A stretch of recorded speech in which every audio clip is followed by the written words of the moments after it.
আসসালামু আলাইকুম।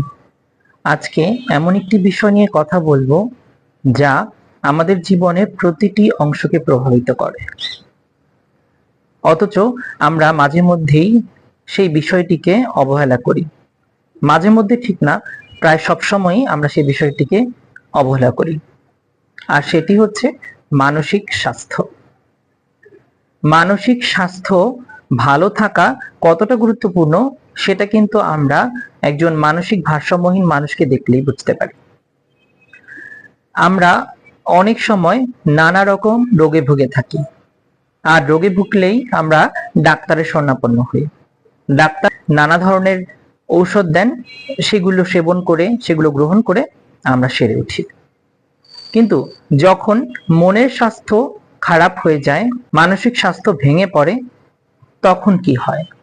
তখন আমাদের শারীরিক ও মানসিক উভয় ক্ষেত্রেই ক্ষতিগ্রস্ত হয়, যা আমরা অনুধাবন করতে পারি না। শরীরবৃত্তীয় রোগগুলো মানুষের শরীরেই প্রভাব ফেলে, কিন্তু মনস্তাত্ত্বিক রোগ মানুষের মস্তিষ্ক, মানুষের মনোজগৎ এবং মানুষের শরীরকে সমানভাবে প্রভাবিত করে। সেজন্য মানসিক স্বাস্থ্য ভালো রাখা অত্যন্ত জরুরি।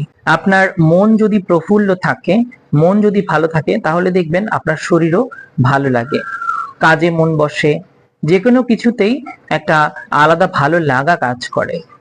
কিন্তু মানুষের মন যখন ভালো থাকে না, তখন মানুষের ভালো কথাও কিন্তু ভালো লাগে না।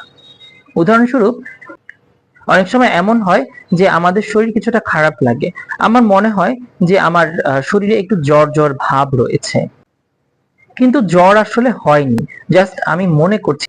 তো এই মনে করাটাকে যখন আমরা একটু বেশি প্রশ্রয় দেই, বা আমি বেশি বেশি মনে করতে থাকি যে হ্যাঁ আমার জ্বর এসছে, তখন দেখবেন ওই দিন না হোক, তারপরে বা তার 2 দিন পরে, 3 দিন পরে হলেও ঠিকই আপনার জ্বর আসবে।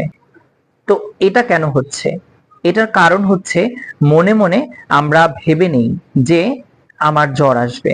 এই যে আমি মনে মনে ভাবলাম যে আমার জ্বর আসবে, তো আমার মস্তিষ্ক থেকে এক ধরনের হরমোন নিঃসৃত হয়, যা কিনা আমার শরীরকে বোঝায় যে তোমার জ্বর আসবে।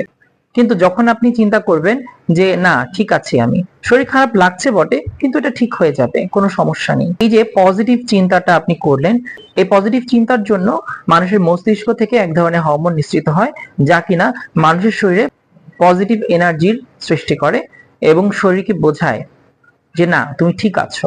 তখন কিন্তু আমরা ভালো বোধ করি। আপনি একদিন নিজেই এই ব্যাপারে পরীক্ষা করে দেখতে পারেন।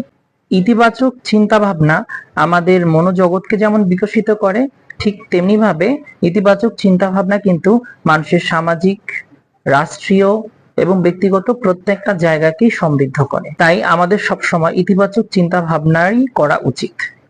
নেতিবাচক চিন্তা ভাবনা থেকে বেরোলে আমার মনের স্বাস্থ্য ভালো থাকবে, আমার শারীরিক স্বাস্থ্য ভালো থাকবে, এবং যখন আমি শারীরিক এবং মানসিক দুইভাবে সুস্থ থাকবো, তখনই আমি আমার পরিবার, সমাজ, রাষ্ট্র সবকিছুকেই ভালো রাখতে পারবো।